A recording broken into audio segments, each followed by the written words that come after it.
Welcome to AB tutorial. మనకి ఈరోజు వచ్చేపటికి ఆంధ్రప్రదేశ్ రాష్ట్రానికి సంబంధించి గ్రామ వార్డు సచివాలయాలు ఏవైతే ఉన్నాయో గ్రామ వార్డు సచివాలయ ఉద్యోగులకు సంబంధించి ప్రధానంగా ప్రొబేషన్ డిక్లరేషన్ అండ్ రెగ్యులరైజేషన్కి సంబంధించినటువంటి అప్డేట్స్ అనేవి ఈ యొక్క వీడియోలో రావడం జరిగింది. అదేవిధంగా ప్రధానంగా ఇక్కడ వచ్చేపటికి సచివాలయంలో పనిచేస్తున్నటువంటి ఎవరైతే ఉద్యోగులుగా ఉన్నారో వారికి ఈ యొక్క ప్రొబేషన్ అనేది ప్రజెంట్ పోస్ట్ పోన్ అయ్యే అవకాశాలు ఉన్నాయంటే ఇక్కడ రావడం జరిగింది అన్నమాట. అదేవిధంగా నూతన బడ్జెట్ ప్రవేశపెట్టిన తర్వాతే వీరి యొక్క శాలరీస్ అనేవి కూడా ఇంక్రిమెంట్ చేయాలంటూ కూడా రాష్ట్ర ప్రభుత్వం నిర్ణయం తీసుకుంటుంది అంటూ మనకి ఇక్కడ ప్రధానంగా రావడం జరిగింది. సో సచివాలయ ఉద్యోగులకు ఎదురు చూపే జీతాల పెంపుపై మౌనం, ఆర్థిక శాఖకు అందని ప్రతిపాదనలు, 2 ఇయర్స్గా సేవలు పెరిగిన భారం, ఉద్యోగాల ఖరారుపై ఎన్నో ఆశలు, బడ్జెట్ తర్వాతే స్పష్టత అంటూ క్లియర్గా రావడం జరిగిందనమాట.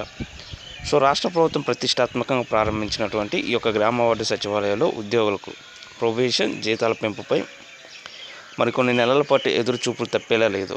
సచివాలయ వ్యవస్థ ఏర్పట్టే 2 ఇయర్స్ దాటుతుందన్నమాట.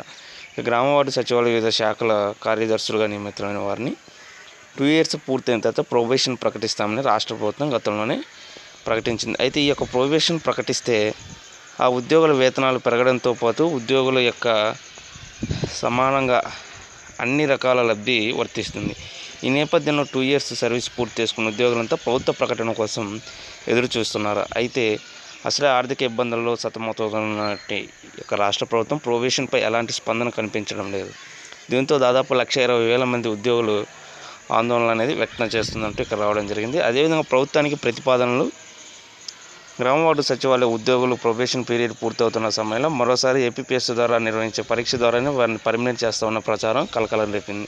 అయితే ఆ సమయంలో ఉద్యోగ సంఘాలు కూడా ఏపీపీఎస్సీ పరీక్ష వద్దంటూ ప్రభుత్వానికి వినతులు అందించారు. ఎట్టకేలకు ప్రభుత్వం కూడా శాఖాపరమైన పరీక్షల ద్వారానే వారిని పరీక్షించి ప్రొబేషన్ ప్రకటిస్తామని పేర్కొంది. దీంతో పరీక్షల వివాదానికి తెరపడింది.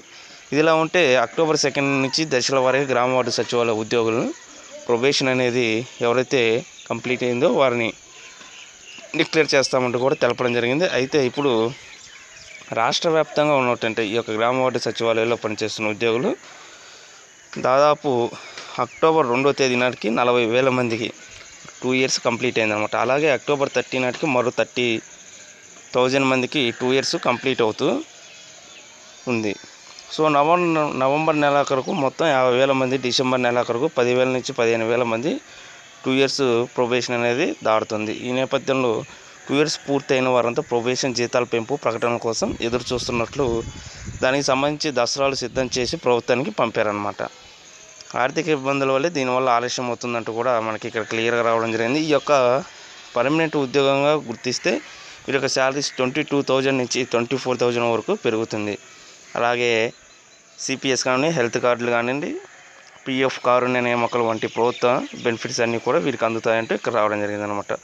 సో ఇది మనకి ఈరోజు గ్రామ వార్డు సచివాలయ ప్రొబేషన్కి సంబంధించిన అప్డేట్స్ అనమాట. ఇలాంటి మరిన్ని అప్డేట్స్ కోసం ఈ యొక్క ఛానల్ని లైక్ చేయండి, షేర్ చేయండి, సబ్స్క్రైబ్ చేయండి. Thank you.